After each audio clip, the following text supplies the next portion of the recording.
Shalom, salam sejahtera dalam kasih Tuhan Yesus Kristus dimanapun saudara berada. Kembali kita berjumpa dalam renungan firman Tuhan dengan tema, Belajar untuk Setia. Amsal 20, ayat 6. Banyak orang menyebut diri baik hati, tetapi orang yang setia, siapakah menemukannya? Saudara, zaman sekarang ini, dengan semakin banyaknya perceraian, perselingkuhan, kekecewaan dan permusuhan, kesetiaan sepertinya menjadi suatu hal yang langka. Apalagi belajar setia kepada Tuhan. Percayakah Anda, bahwa dunia ini cenderung membuat kita menjadi tidak setia kepada Tuhan? Banyak hal yang dapat membuat kita menjadi tidak setia dan menjauh dari Tuhan, seperti halnya, uang, harta, kedudukan, kekuasaan, kesehatan, kesulitan, kemajuan teknologi, dan lain sebagainya. Namun kita tahu bahwa Tuhan kita adalah Tuhan yang setia. Seperti yang tertulis dalam kitab Mazmur 145, ayat 13. Tuhan setia dalam segala perkataannya, dan penuh kasih setia dalam segala perbuatannya. Kita pun sebagai orang percaya, juga digambarkan sebagai mempelai perempuannya, sehingga seharusnya kita juga mencerminkan sifat dari mempelai laki-laki kita, yaitu Tuhan Yesus Kristus. Hendaknya kita menjadi orang-orang yang setia, baik kepada Tuhan maupun kepada sesama kita. Di dalam Alkitab, ada beberapa teladan tentang orang-orang yang setia kepada Tuhan. Contohnya, ketiga teman Daniel, yaitu Sadrak, Mesak dan Abednego, memutuskan untuk tetap setia kepada Tuhan. Ini bukanlah suatu pilihan yang mudah, apalagi mereka mendapat ancaman, akan dilemparkan ke dalam perapian yang menyala-nyala, jika tidak menuruti perintah raja untuk menyembah patung. Seperti yang sudah dituliskan dalam kitab Daniel, pasal 3, ayat 14-15. Berkatalah Nebukadnezar kepada mereka, apakah benar, hai Sadrak, Mesak dan Abednego, bahwa kamu tidak memuja dewaku dan tidak menyembah patung emas yang kudirikan itu? Sekarang, jika kamu bersedia, demi kamu mendengar bunyi sangkakala, seruling, kecapi, rebab, gambus, serdam dan berbagai-bagai jenis bunyi-bunyian, sujudlah menyembah patung yang kubuat itu. Tetapi jika kamu tidak menyembah, kamu akan dicampakkan seketika itu juga ke dalam perapian yang menyala-nyala. Dan dewa manakah yang dapat melepaskan kamu dari dalam tanganku? Saat itu, mungkin saja di dalam diri mereka ada perasaan takut dan cemas atas ancaman tersebut. Namun mereka memilih untuk takut kepada Allah daripada kepada manusia. Mereka tunjukkan kesetiaan mereka melalui kerelaan untuk mengorbankan diri mereka, daripada harus menyembah kepada ilah lain. Karena kesetiaan mereka, maka Allah meluputkan mereka dari maut.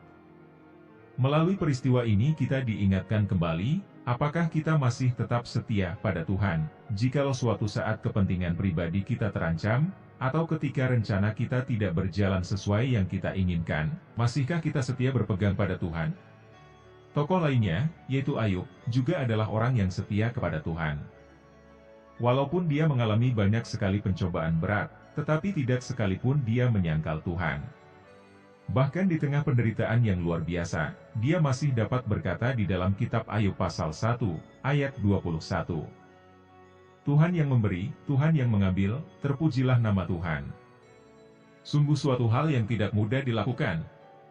Apakah kita masih dapat setia pada Tuhan, jikalau kita merasa dirugikan mengalami kesusahan demikian berat yang menimpa hidup kita? Ataukah kita bersungut-sungut dan berubah setia? Apa rahasia yang dimiliki oleh ketiga teman Daniel dan Ayub sehingga dalam keadaan sesulit apapun, mereka masih dapat berpegang setia kepada Tuhan? Yang pertama adalah mengasihi Tuhan. Ketiga teman Daniel memutuskan untuk tetap menaati perintah Tuhan, apapun resikonya.